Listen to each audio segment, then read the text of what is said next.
with confidence, with anticipation. Truth is, to a great extent, it's because Linda made me do it. Which is a whole other story in and of itself. You can ask Linda about it. A few months after I started that with Evan, he went off and enlisted in the Marines under the delayed entry program. So I still had him for another 10, 11 months after that. But we were setting aside every week, talking about the things that God was doing in his life. And then he went off to boot camp. And this was in February of this past year. And I thought at that time that my discipling, mentoring time with him was pretty much over. I was turning him over to God in the next phase of his life, his drill sergeant. As it usually turns out in my experience with walking with God, he had much more in mind. The intensity of the environment that Evan stepped into since he reported to boot camp that February day of this year, but even more recently, as he's gotten closer and closer to being a recon Marine, has brought a vivid reality to me and to him, to the comment that Pastor Doug has made from this pulpit, that we are all engaged in great battles in our life. It's just that in the environment that Evan's in, it's just more in your face. It is right out there in front of you. He wakes up in the morning and there's this environment, and it's clear. But the battles that we're all engaged in, the spiritual battles, are all, it's as real, it's as intense, and it's as vivid. Now, Evan's described to us in letters and phone calls, conversations that we've had with him in person. As he's gone through this, I just had another hour-long conversation with him today, because he got off of a 4-day field training exercise with 3 hours of sleep every night, trying to find land navigation points in the dark and in the daytime. Again, it's in your face intense. His team leader, sergeant, got bit by a rattlesnake during this process. They now put him on medical leave and he's dropped from the program because he's poisoned. But, but again, this is simply a representation of the great battles that we are all engaged in. Well, Ben Pike put me on to this Discovery Channel documentary on some of the elite units within our military, and there was a segment on the recon Marine training. So I thought I'd pull it out, show it to you, sort of get you into the environment that Evan's in. But again, going through this with Evan, it just has become a very vivid representation of what we're all engaged in different aspects of our lives.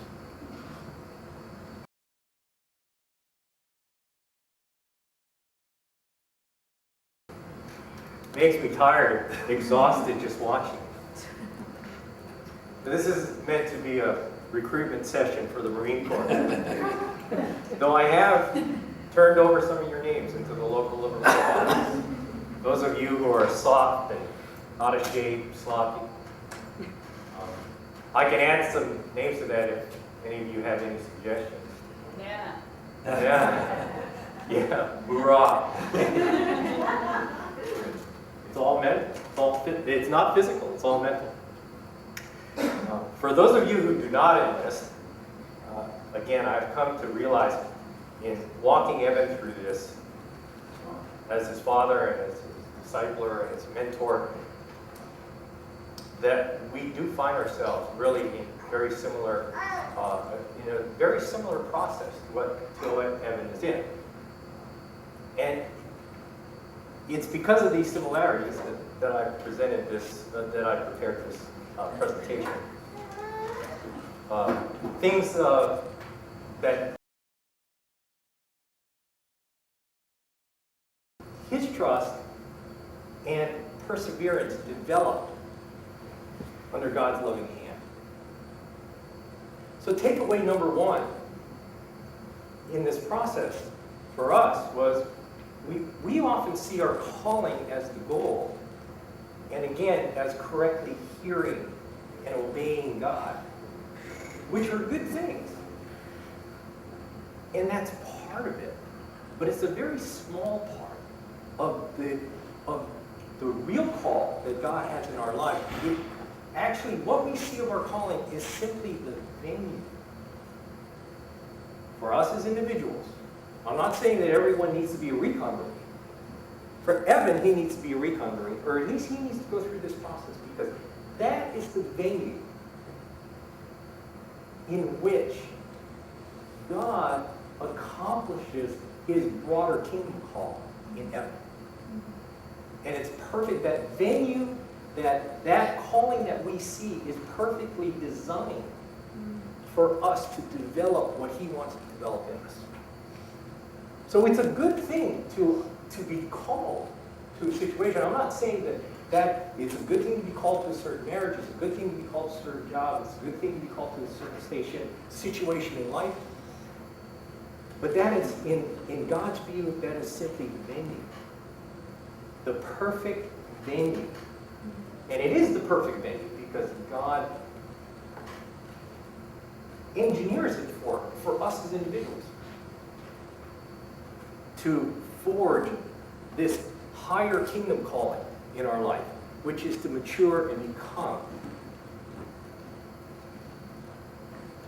into the fullness of Jesus, and to be everything that God envisioned for you as his child, that he created and knew and loved before the foundations of time, to the fullness of what he has for you.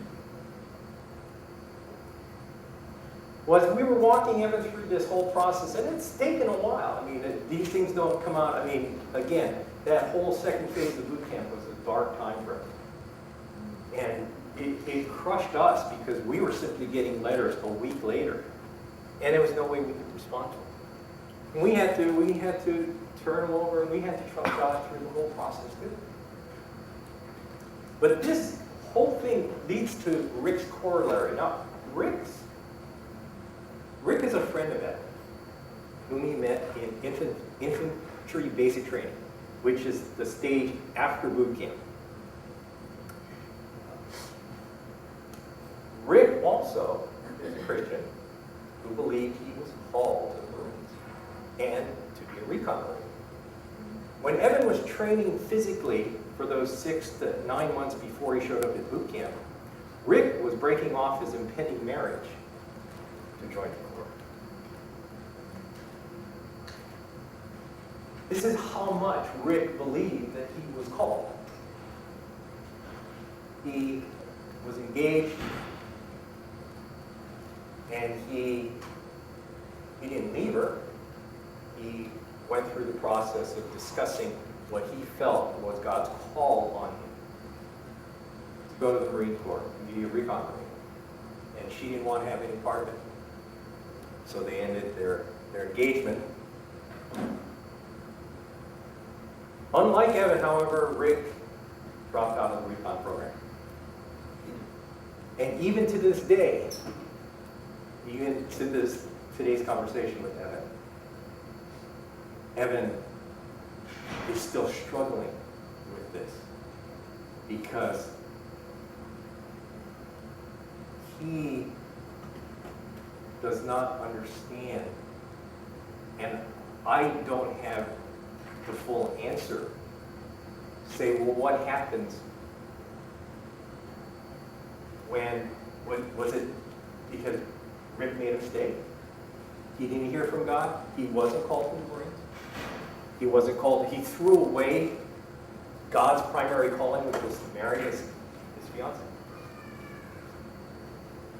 And so I understand Rick's corollary to be God's primary path for us. When we feel called to marry someone, a job, to join a church, to become involved in some aspect of our life. You know, we always go into it with high hopes and expectations. I mean, no one says, oh, you know, God's called me to this. It sucks. It's not for me.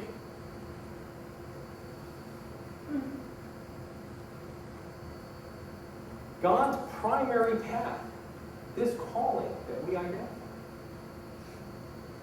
is the best path for us to be on. But the redeemed secondary path, you get off that path. I'm 56 years old. I don't know what path I'm on. 137, 38, 39, 40, 150. Sometimes I get off the path I don't even know. Sometimes I get off the path because I made what I thought was a great decision. Sometimes I get off the path from circumstances outside of my control. 10 years ago, I got sick and I had to give up my career as a corporate banker. It's outside of my control. Am I off the path? No. God's primary path is the best way for us. But the redeemed secondary or third or fourth or fifth or 126 is just as good. And you say, well, that doesn't make any sense. Well, it doesn't make any sense. It makes as much sense in the kingdom perspective as to say, and I say this to my kids, because I learned this is really the heart of God. It's that heaven's my favorite son. And Isaac, you're my favorite son. And when they were young, they always said, well, how can that be? And I said, the mere fact that Evan is my favorite takes nothing away from the fact that Isaac's my favorite. And so when we get off the path, like Rick got off the path, it wasn't that he misheard. The redeemed secondary path is going to be just as good for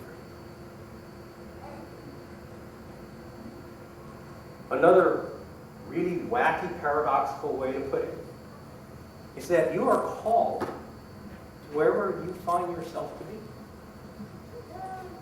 Irrespective of whether it was the quality of your decision that brought you there, or with circumstances outside of your control. That is how great and loving God is.